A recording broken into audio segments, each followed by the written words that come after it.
ये है Lucent publication की कंप्यूटर की बुक। वैसे तो लुसेंट पब्लिकेशन की जीके जीएस की जो बुक आती है उससे आप परिचित ही होंगे, लेकिन ये बुक उस बुक से फॉर्मेट वाइज काफ़ी ज़्यादा अलग है। इसके पिछले वाले वीडियो में मैंने आपको परीक्षा मंथन की कंप्यूटर की बुक के बारे में बताया था। ये भी बताया था कि किस एग्जाम के लिए आपको उस बुक को लेना चाहिए, और इस बुक को भी हम देखते हैं कि किस एग्जाम के लिए आप इस बुक को ले सकते हैं। इसमें क्या क्या चीज़ें दी गई हैं, क्या ये एग्जाम के पॉइंट ऑफ व्यू से इंपॉर्टेंट है, क्या ये सफिशिएंट है किसी भी वन एग्जाम के लिए, ये सारी चीज़ें डिस्कस करेंगे इस वीडियो में। तो चलिए शुरू करते हैं। तो शुरुआत करते हैं इस बुक के प्राइस से। तो जो इसका प्रिंटेड प्राइस है वो 70 रुपये है, लेकिन ये आपको 50 रुपये के आसपास मिल जाएगी। मैंने डिस्क्रिप्शन में अमेजॉन की बेस्ट बाय लिंक दे दी है, तो आप चाहें तो वहाँ से भी एक बार चेकआउट कर सकते हैं। हो सकता है वहाँ आपको इससे भी सस्ती पड़ जाए। वहीं बात करें इस बुक के एडिशन के बारे में, तो मेरे पास 2019 का एडिशन है। अगर आपके पास इससे पुराना एडिशन है तो भी आपको चिंता करने की कोई भी ज़रूरत नहीं है, क्योंकि ये कंप्यूटर की बुक है और कंप्यूटर का जितना भी सिलेबस होता है वो स्टैटिक होता है, उसमें कोई बहुत ज़्यादा चेंजेस होते नहीं हैं। तो आपके पास चाहे पुराना एडिशन हो या आप न्यू ले रहे हो, उसमें कोई बहुत ज़्यादा डिफरेंस आपको देखने को मिलेगा नहीं। तो ये चिंता करने की बिल्कुल भी ज़रूरत नहीं है आपके पास कि पुराना एडिशन है या न्यू एडिशन है। वहीं बात कर लेते हैं इस बुक के इंडेक्स के बारे में। तो इसके इंडेक्स में आप देख सकते हैं कि टोटल 13 चैप्टर्स दिए गए हैं। पहला है कंप्यूटर का सामान्य परिचय, जो कि सभी बुक्स में होता है। इसके अलावा कंप्यूटर का विकास, इनपुट तथा output devices, memory, personal computer, design tools and programming भाषाएं, डेटा प्रतिनिधित्व एंड संख्या प्रणाली। इसमें भी बाइनरी कोड दिए गए हैं, जैसा कि पिछली वाली बुक में भी दिया गया था। सॉफ्टवेयर, डेटा संचार, internet, Microsoft Windows, Microsoft office और कंप्यूटर संबंधित शब्द संक्षेप यानी कि एब्रिविएशन, जो फुल फॉर्म वगैरह होते हैं। तो टोटल इस बुक में 204 पेजेस हैं, लेकिन इस बुक के पेजेस पे मत जाइए, क्योंकि ये काफ़ी ज़्यादा कॉम्पैक्ट साइज की बुक है। और जो मैंने पिछली वाली बुक का रिव्यू किया था परीक्षा मंथन की कंप्यूटर की बुक, उसमें 250 पेजेस थे। अब क्योंकि वो वाइड साइज की बुक थी, तो अगर आप उससे कंपेयर करेंगे तो इसके 100 पेजेस ही बनेंगे। तो ये काफ़ी ज़्यादा कॉम्पैक्ट एंड बहुत ही ज़्यादा छोटी बुक है, बहुत ज़्यादा लंबी नहीं है। तो अगर आप इसको सही से अगर पढ़ेंगे तो आप 2 या 3 दिन में इसको आराम से फिनिश कर सकते हैं। कोई बहुत ज़्यादा टाइम टेकन नहीं है ये बुक। अब बात करते हैं कि किस एग्जाम के लिए इंपॉर्टेंट है, क्या आप इसे CCC के लिए ले सकते हैं और इसमें क्या क्या कॉन्टेंट दिया गया है, वो चीज़ें हम डिटेल से देखते हैं। साथ में हम बात करेंगे कौन कौन से एग्जाम के लिए इंपॉर्टेंट है। अगर हम पहला चैप्टर देखें इस बुक का, तो कंप्यूटर एवं सामान्य परिचय का है। काफ़ी ज़्यादा बेसिक से स्टार्ट किया गया है ताकि आपको कोई दिक्कत ना हो। अगर आपको चीज़ें समझ में नहीं आती है नॉर्मली, तब भी आपको चीज़ें समझ में आ जाएंगी, क्योंकि इतना सिंपल वे में दिया गया है। इसमें काफ़ी ज़्यादा बेसिक चीज़ें दी गई हैं और काफ़ी ज़्यादा एडवांस लेवल तक भी चीज़ें दी गई हैं। अगर किसी भी आप ऐसे एग्जाम की तैयारी करते हैं जिसमें 1 या 2 क्वेश्चन आते हैं, नॉर्मली ऐसा देखा गया है कि जितने भी C ग्रेड या D ग्रेड के एग्जाम होते हैं उनमें 1 या 2 क्वेश्चन या मैक्स टू मैक्स 3 या 4 क्वेश्चन आते हैं। इससे ज़्यादा क्वेश्चन नहीं आते हैं। तो फिर आप ये बुक ले सकते हैं आराम से। इसमें इतनी चीज़ें तो दी गई हैं कि आपकी सारी रिक्वायरमेंट पूरी हो जाएगी। इसके अलावा बात करें इसके फॉर्मेट की, तो इसका जो फॉर्मेट है वो पूरी तरह से थ्योरेटिकल है। इसमें किसी तरह की आपको वन लाइनर नहीं मिलेगा, बहुत ज़्यादा फैक्चुअल नहीं है। जिस तरह की जीके की बुक आती है लुसेंट की, वैसा बिल्कुल भी नहीं है। इसमें काफ़ी ज़्यादा थ्योरी दी गई है। इतनी थ्योरी दी गई है कि आपको चीज़ें आसानी समझ में आ जाए और आपकी जितना भी सिलेबस है वो सारा कंप्लीट हो जाए। इसके अलावा इसमें आपको प्रीवियस ईयर के क्वेश्चन पेपर मिल जाएंगे, जो कि ऑब्जेक्टिव फॉर्मेट में है। यहाँ आपको डेट भी मिल जाएंगी जहाँ जिस एग्जाम में वो आए हुए हैं। ये काफ़ी अच्छी चीज़ है। इसमें जो प्रीवियस ईयर के क्वेश्चंस हैं, यानी जो प्रैक्टिस क्वेश्चंस हैं, उनकी मात्रा काफ़ी ज़्यादा है, जो कि एक अच्छी चीज़ है।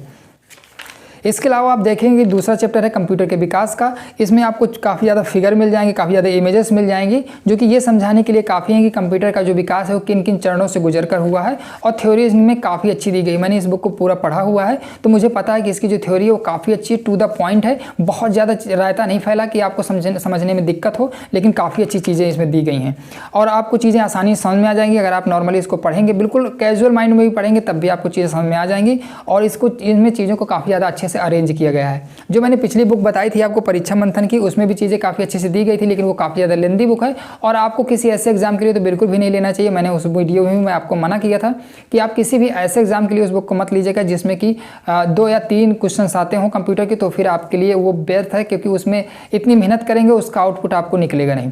ये बुक क्योंकि बहुत ही ज़्यादा शॉर्ट फॉर्म में है और बहुत ज़्यादा कॉम्पैक्ट साइज में है, कम पेजेस में है। अगर आप इसको अच्छे से पढ़ने बैठेंगे तो 2 या 3 दिन में आप इसको फिनिश कर देंगे और आप इसको 1 से 2 दिन में रिवाइज भी कर लेंगे। तो इससे आपको ज़्यादा अच्छा आउटपुट मिलेगा, मेरा मानना है। इसके अलावा देखेंगे आपको इमेजेस इसमें काफ़ी सारी मिल जाएंगी, जिससे कि आपको समझने में आसानी हो जाएगी कि चीज़ें क्या कैसी होती हैं। क्योंकि बहुत सारे लोगों को पता नहीं होता कि कंप्यूटर में क्या क्या टूल यूज़ होते हैं, कौन कौन से इसकी जो हार्डवेयर आते हैं वो कौन किस तरह के होते हैं, वो सारी चीज़ जानकारी नहीं होती नॉर्मली। तो उन चीज़ों के बारे में जानकारी आपको इसमें आसानी से मिल जाएगी। और जितने भी मैंने एग्जाम्स देखे हैं या जिन एग्जाम्स का मैंने एनालिसिस किया है, उसमें आप देखेंगे कि जितने भी क्वेश्चन आते हैं या तो वो बिल्कुल बेसिक होते हैं या तो वो इतने ज़्यादा एडवांस होते हैं कि आप उनमें चाह कर भी नहीं कर पाएंगे। तो अगर आप इस बुक को फिनिश कर लेते हैं 1 से 2 बार में, तो आप जितने भी क्वेश्चंस आते हैं उनको या तो कर पाएंगे, अगर नहीं भी कर पाते हैं तो फिर आप चाहे जितनी बुकें पढ़ लीजिए, फिर आप उन क्वेश्चंस को नहीं कर पाएंगे। ये मेरा मानना, मेरा एक्सपीरियंस रहा है। तो इसमें वो सारी चीज़ें कवर कर दी गई हैं जितने कि नॉर्मली एग्जाम्स में पूछा जाता है, क्योंकि जितने भी क्वेश्चंस आते हैं वो नॉर्मली इससे फंस जाते हैं, मैंने ये देखा है। अगर नहीं फंस रहे हैं तो फिर वो बहुत ही ज़्यादा खोजने पर ही किसी बुक में मिल पाए तो मिल पाए, नहीं नॉर्मली इसमें सारी चीज़ें दी गई हैं। जितने चैप्टर से या जितने टॉपिक से क्वेश्चंस पूछे जाते हैं किसी भी एग्जाम में, तो वो सारे के सारे इसमें दिए गए हैं, चाहे इनपुट आउटपुट हो, सॉफ्टवेयर हो, एंटीवायरस हो, इसके बाद इंटरनेट हो, ईमेल हो, मेमोरी हो, ये सारी चीज़ें आपको इस चैप्टर्स में मिल जाएंगी, जो कि मैंने स्टार्टिंग में ही इंडेक्स में बता दिया है। इसके अलावा बात करेंगे, अगला चैप्टर जो है वो पर्सनल कंप्यूटर का है, जिससे पर्सनल कंप्यूटर कितने टाइप होते हैं, कौन कौन से कंप्यूटर आते हैं पर्सनल कंप्यूटर में, तो वो सारी चीज़ें इसमें यहाँ से दी गई हैं, जो 5वां चैप्टर है। और आप देखेंगे कि इसमें चीज़ें जो काफ़ी ज़्यादा सीक्वेंस जो है उनका काफ़ी अच्छा है और चीज़ें आपको आसानी समझ में आ जाएंगी। इस तरह आपको फ्लो चार्ट भी मिल जाएंगे, डिजाइन टूल्स में प्रोग्रामिंग भाषाएँ हैं, जितनी भी प्रोग्रामिंग होती हैं, इसके अलावा जितने भी ऑपरेटिंग सिस्टम होते हैं वो सभी दिए गए हैं, चाहे वो विंडोज़ हो, अबंटू हो, लिनक्स हो, डॉस हो, सभी दिए गए हैं। हालांकि इसमें मैक ऑपरेटिंग सिस्टम नहीं दिया गया, तो वो ज़रूरत भी नहीं है क्योंकि उससे क्वेश्चंस आते भी नहीं हैं, क्योंकि अभी इतने अच्छे दिन नहीं आए हैं सरकारी कर्मचारियों के कि वो मैक यूज़ करें, तो उससे क्वेश्चंस आते भी नहीं हैं। इसके अलावा अगला चैप्टर है हमारा बाइनरी कोड का, जिसको संख्या पद्धति बोलते हैं। हमने पिछले वाली वीडियो में आपको बताया था कि संख्या पद्धति क्या होती है, थोड़ा अलग होती है मैथ से, लेकिन इसमें बाइनरी कोड से संबंधित क्वेश्चन होते हैं, वो भी इसमें मिल जाएंगे आपको और समझ में आ जाएंगे। लेकिन इस चैप्टर को आप मत पढ़िएगा, क्योंकि अगर आप मैथ में बहुत ज़्यादा अच्छे हैं तब भी इसमें आपको बहुत ज़्यादा मशक्कत करनी पड़ेगी, क्योंकि जब तक आपको ये चीज़ें कोई समझाएगा नहीं तो आप इस बुक से नहीं समझ पाएंगे। ठीक है, तो आप इस चैप्टर को छोड़ दीजिएगा, इससे क्वेश्चन बहुत ही रेयर केस में आते हैं, तो मुझे नहीं लगता कि आप इसमें टाइम वेस्ट करें। ठीक है, इसमें कुछ चीज़ें हैं जो आप पढ़ सकते हैं, जैसे मेमोरी की माप की बिट्स क्या होते हैं, निबल क्या होते हैं, बाइट क्या होते हैं, किलोबाइट, मेगाबाइट, टेराबाइट, पेटाबाइट, ये सब क्या होते हैं, ये थोड़ा सा याद कर लीजिएगा, क्योंकि ये ज़्यादातर क्वेश्चन आते हैं। तो ये चीज़ें तो आप समझ सकते हैं। बाकी इसके अलावा आप ये चीज़ समझने, बाइनरी कोड समझने की कोशिश मत करिएगा। अगर आपको आता है पहले से या कोई आपको समझा सकता है तो फिर आप इस चैप्टर को पढ़ लीजिएगा, तो आपको अच्छे समझ में आ जाएगा। बाकी इतना कोई टफ नहीं होता है ये चैप्टर बाइनरी कोड वाला, लेकिन ये आपको आसानी से समझ में नहीं आएगा। अगला चैप्टर है हमारा सॉफ्टवेयर का, तो इसमें आपको सभी तरह के सॉफ्टवेयर के बारे में जानकारी मिल जाएगी, चाहे वो ऑपरेटिंग सिस्टम से संबंधित हो, चाहे प्रोग्रामिंग सॉफ्टवेयर हो, या वो और भी किसी तरह के सॉफ्टवेयर हों, तो उन चीज़ों के बारे में आपको जानकारी बहुत अच्छे से मिल जाएगी। काफ़ी अच्छा चैप्टर दिया गया है, इसमें आपको बेसिक जानकारी सारी मिल जाएगी। ठीक है, तो मुझे लगता है कि अगर आपके पास कंप्यूटर की कोई बुक नहीं है और आप सी ग्रेड या डी ग्रेड एग्जाम की तैयारी कर रहे हैं, तो आप आंख मूंद कर ये बुक ले लीजिए। आप सफिशिएंट है, मोर देन सफिशिएंट है, इससे ज़्यादा आपको पढ़ने की ज़रूरत नहीं है कंप्यूटर में। इसके अलावा जिन लोगों के मन में ये सवाल आ रहा हो क्या हम CCC के लिए इस बुक को ले सकते हैं, तो बिल्कुल नहीं। CCC का सिलेबस थोड़ा अलग होता है और जो एग्जाम्स में क्वेश्चन आते हैं उनका सिलेबस थोड़ा सा अलग होता है, तो आप CCC के लिए इसको मत लीजिएगा। अब ऐसा बिल्कुल भी नहीं है कि ये CCC के लिए बिल्कुल बेस्ट है, बिल्कुल ऐसा नहीं है। इसकी काफ़ी ज़्यादा चीज़ें आपको मिल जाएंगी CCC में, लेकिन क्योंकि CCC का सिलेबस काफ़ी ज़्यादा अलग है, उसमें आपको लिब्रे ऑफिस वगैरह जैसे टॉपिक रहते हैं, तो वो चीज़ें आपको इस बुक में नहीं मिलेंगी।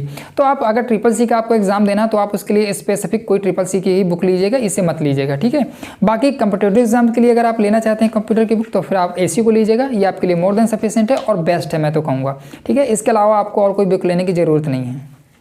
कंप्यूटर के लिए अगर आप ये बुक लेते हैं तो आपकी निराश नहीं करेगी, चाहे आप कोई भी एग्जाम दे रहे हो, C या D ग्रेड का। मैं इससे ऊपर के एग्जाम की बात नहीं कर रहा हूँ। अगर आप PCS RO जैसे एग्जाम की तैयारी कर रहे हैं, या किसी ऐसे एग्जाम की जिसमें कि O लेवल मांगता है, या कंप्यूटर के क्वेश्चंस काफ़ी ज़्यादा आते हैं, तो जैसे ASC RO में है तो उसमें काफ़ी ज़्यादा क्वेश्चंस आते हैं, तो फिर उसके लिए आप इसको मत लीजिएगा। फिर ये मुझे ये मत कहिएगा कि आपके कहने से मैंने ले लिया। ठीक है, तो अगर आप उस एग्जाम के लिए ले रहे हैं जिसमें 2 या 4 क्वेश्चंस आते हैं, नॉर्मली बेसिक क्वेश्चंस आते हैं, तो फिर ये सफिशिएंट है, कम समय में आपको ज़्यादा अच्छा आउटपुट मिलेगा। अगला चैप्टर है इंटरनेट का, तो इसमें भी वही सारी चीज़ें दी गई इंटरनेट के बारे में, इंटरनेट क्या होता है, कैसे काम करता है, इसके क्या क्या फंक्शन होते हैं और कौन कौन से पार्ट होते हैं, इसके अंदर क्या क्या चीज़ें आती हैं, वो सारी चीज़ें इसमें दी गई हैं। आपको क्वेश्चंस की क्वालिटी बहुत अच्छी मिल जाएगी, जो प्रीवियस के क्वेश्चन दिए गए हैं, और उनकी क्वांटिटी भी काफ़ी ज़्यादा मिल जाएगी। हर चैप्टर में आपको कम से कम 100 या 50 से तो ऊपर क्वेश्चन मिलेंगे ही। अगला है माइक्रोसॉफ्ट विंडोज़ का, MS वर्ड का इसके बाद है, तो वो भी काफ़ी अच्छी चीज़ें दी गई हैं इसमें। देखिए इसमें भी ये इतनी कॉम्पैक्ट साइज़ की बुक है, लेकिन इसमें भी आपको विंडोज़ का जो इंटरफेस है वो इस तरह के देखने को मिल जाएंगे। हालांकि बहुत ज़्यादा तो नहीं दिए गए, लेकिन दिए गए इतने सीमित कि आपको चीज़ें समझ में आ जाएंगी जो बेसिक हैं और जो मेन है। ठीक है, और ओवरऑल ये बुक काफ़ी ज़्यादा अच्छी है, आप इसको ले लीजिए। और इसमें टू द पॉइंट वही चीज़ें दी गई हैं जो कि कंपटीटिव एग्जाम में पूछा जाता है, क्योंकि लूसेंट पब्लिकेशन इसी चीज़ के लिए जाना जाता है, क्योंकि उसकी जितनी बुकें आती हैं वो ओरिएंटेड होती हैं बेसिक और जो कंपटीटिव एग्जाम्स होते हैं उनके लिए ही वो डिज़ाइन करता है। तो ये मुझे काफ़ी अच्छी लगी ये बुक। तो इसी बुक की तरह किसी और बुक के बारे में भी आपको जानकारी चाहिए तो आप मुझे कमेंट बॉक्स में उस बुक का नाम बता सकते हैं, तो मैं कोशिश करूँगा कि उसके बारे में मैं आपको जानकारी दे सकूँ या उसका रिव्यू ला सकूँ। ठीक है, तो ये पूरा वीडियो देखने के लिए आपका धन्यवाद।